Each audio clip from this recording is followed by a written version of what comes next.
أهلا بيكم مع حلقة جديدة مع عز الزكي والنادي الملكي. النهاردة هنتكلم على بعض النقاط المهمة.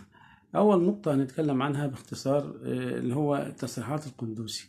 تصريحات القندوسي عملت خلخلة وعملت اهتزاز وزلزال في النادي الأهلي. الكابتن محمود الخطيب استمع إلى تصريحات القندوسي كلها، وكلف الكابتن محمد رمضان اللي هو مدير الكرة الجديد بالنادي الأهلي في التحقيق مع القندوسي ومعرفة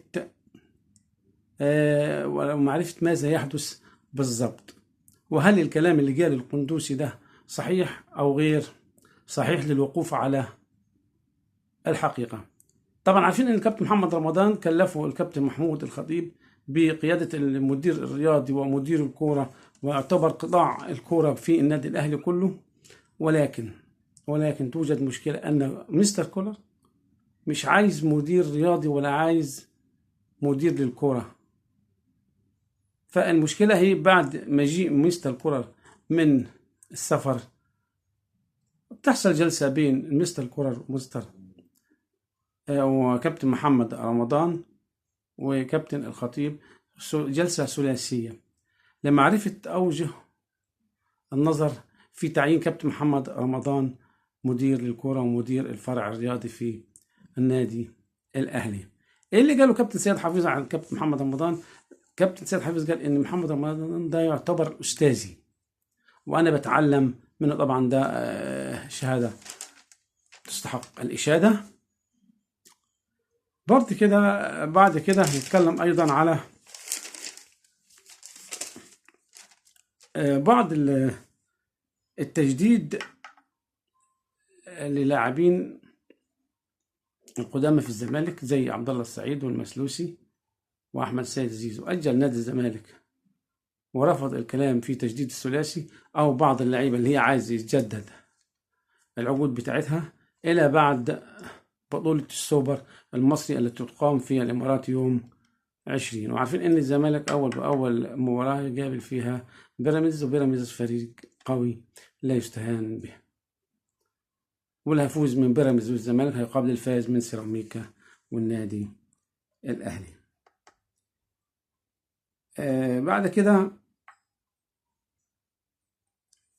المدافع زين الدين بالعيد كان عرض على مستر جوميز، ولكن جوميز عنده مدافعين وقال احنا مش عايزين مدافعين تاني، هنكتفي بالموجود عندنا.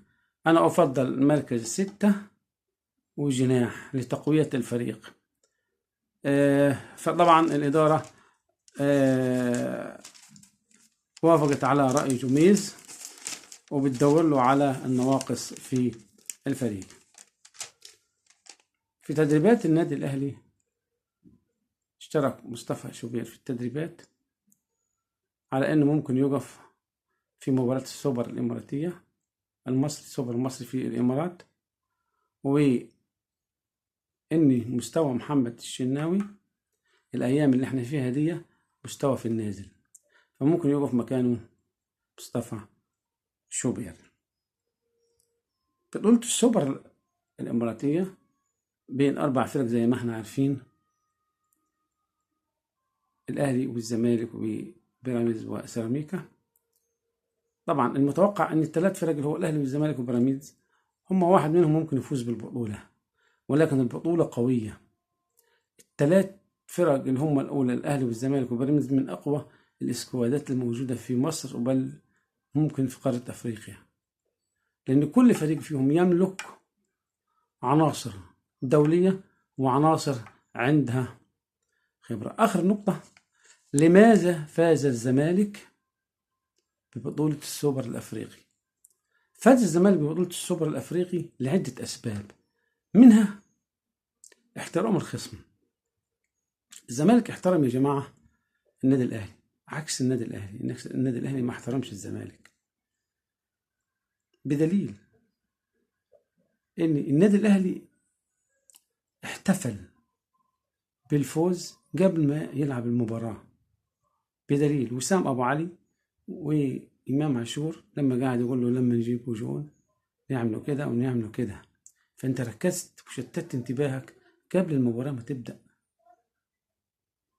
تاني حاجة السوشيال ميديا اللي احنا قلنا عليها في فيديو سابق، وتصريحات بعض لعيبة الأهلي القدام، هي ادت الدافع وادت الثقة وادت الإصرار والعزيمة للاعب الزمالك عشان يفوز بالبطولة. عدم التركيز وانشغال لعيبة الأهلي بالسوشيال ميديا والحفلات، ولازم إنه هو اللي أضاع بطولة السوبر من الأهلي. مش معنى كده إن لعيبة الأهلي وحشين، لا بالعكس، لعيبة الأهلي من أفضل اللعيبة الموجودة في القارة. الأهلي يملك خط نص من أفضل خطوط النص الموجودة في قارة أفريقيا. الأهلي مليء بالبطولات، ومش عشان الأهلي يا جماعة خسر مباراة إحنا هنذبح، لا، الأهلي فريق قوي وفريق كبير وقادر أن يقوم من الكبوة. إزاي بتقول الكلام ده أنت راجل زملكاوي؟ لا، أنا راجل زملكاوي بس ممكن أقول الحق. الأهلي فريق كبير، والأهلي من مميزاته إنه بيقدر يقوم بسرعة، لما تحصل له كبوة بيقدر يقوم بسرعة ويتخطاها. والكرة يا جماعة في مصر أهلي وزمالك أو زمالك وأهلي، عشان نبقوا متفقين. مهما ظهر حد تاني مش هيبقى بمستوى الأهلي أو مستوى الزمالك. لذلك بنقولوا على ديربي الكرة في مصر الأهلي والزمالك، هو أشهر الدربيات في الوطن العربي عامة. فطبعا احنا عايزين الأهلي والزمالك وسيراميكا وبيراميدز يلعبوا بطولة قوية تشرف مصر وتشرف الوطن العربي، واللي يفوز يفوز يا جماعة. قلتها قبل كده يا جماعة، احنا مش بنتخانق مع بعض، احنا بنلعب كرة عشان نتمتع ونمتع الجماهير بتاعتنا. السلام عليكم ورحمة الله وبركاته.